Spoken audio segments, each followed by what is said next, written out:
So, when we feed the chickens, we say, chick, chick, chick, chick, chick, chick, chick, chick, chick, chick. Can you do that? Chick, chick, chick, chick, chick, chick, chick, chick, chick. And then we take some and we throw it on the ground. Look. Oh my goodness. So I'm going to let either, you're the aunt, right? Yeah. Either mom or aunt hold them. And Brantley can throw some on the ground. Throw it. Just make sure he throws it and doesn't hold it. Okay. There you go. Yay. Oh, that's fun.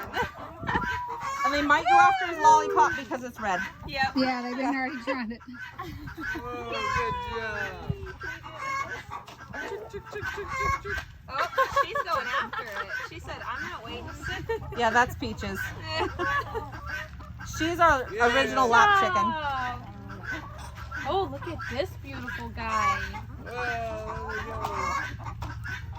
Rachel, look at that rooster. Oh, hey, dude. Oh, he's pretty. He is pretty.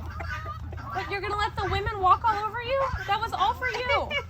Well, that's why he's in charge. Chivalry goes far when you're a rooster. Yeah.